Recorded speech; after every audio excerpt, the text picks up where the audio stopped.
I've officially finished 36 books in March. So let's get into them. My favorite series of March, and probably all-time top favorite, is gonna be Red Rising series. Can't believe how much I love this series. I don't even know how to describe my love for it. I just love the story, the characters, the plot, space opera, the battles, whatever. Like, loved all of it. Hello. And here are some other books, fantasy-wise, that I've read, because the rest of them are gonna be thrillers. And some of these, like Duskbound and Oathbound and Queen of Shadow and Ruins, those are the sequels that have come out from the rest of the series that I'm like, I forget what I read in the past, so I'm reading this to like complete the series or to like continue the series, but I don't quite remember what's going on. But I would highly recommend all of these. I love Duskbound. Oathbound, see, I don't remember much about Legendborn or Bloodmarch at all. I have no idea what's going on, so I was a little confused in Oathbound. I did enjoy the Nightfire Quartet, but I like her Trial of the Sun Queen series better. Another sequel of a series that came out was Finley Donovan Digs Her Own Grave. I would say this mystery specifically was like not my favorite. It's just like very easy. I read the Raiders of Arcana series, and I think there's a third book coming out. The series was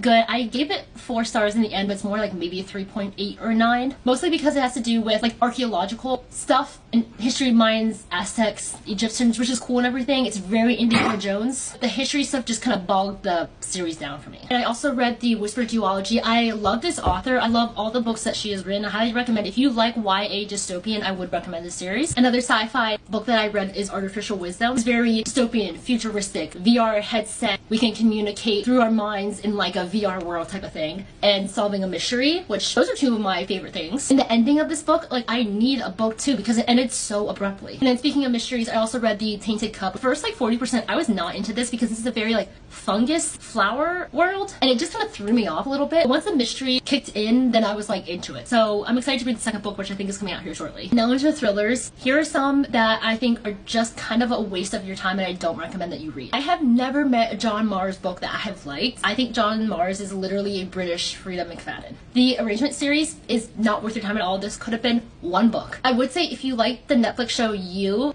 probably like this series though, because it kind of gives off the same vibes. If you have read The Housemaid or Last Mrs. Parrish, don't waste your time with Count My Lies because it literally feels like a copycat. I also feel like don't waste your time with Tell Me What You Did. It's kind of written sort of like a podcast format, but there is just like a normal story to it too. But I found it was just very drawn out and it did not need to be. Getting into the thriller books that I liked more, I love the Wayward Pines series. I would say this is my favorite thriller series that I read this month. Very sci-fi, futuristic, mystery, plot twist. Very short, quick, and easy to read. I read it literally in all 1 day. These are some other thrillers that I read that I also really like too. I'm a big James Patterson fan, although most of his books I do rate like 3 stars because they're not that good. They're just kind of addicting. I've read all 24 books of the Women's Murder Club, so I had to read the 25th. I would say The Writer is actually one of my favorite James Patterson books, and he did write it with J.D. Barker. The Writer was so twisty, plot twist, your jaw will be on the floor. Like, I did not see that coming, especially the ending. There's a series called The Martini Club, and book 2 is The Summer Guest. There's only 2 books out, but I really did enjoy this, and I really did like the first book too, so I would recommend this. I'm also a huge Harlan Coben fan, even though not all of his books are that great. I really did enjoy Nobody's Fool. Book Won't Bury Me was a new thriller that came out. I like this, but it gave off similar vibes to the real life Idaho murders that I saw people were talking about, so I don't know how to rate this. The teenager's just feeling lost in her life, so she teams up with these online crime junkies to try to help solve a murder. I did read the 4MK thrillers. This is okay. My biggest pet peeve with thrillers is I don't like reading from the like antagonist or a victim's POV. I just want to read from the POV of who's solving it, whether it's like a PI or a detective or FBI or whatever. Wild Dark Shore was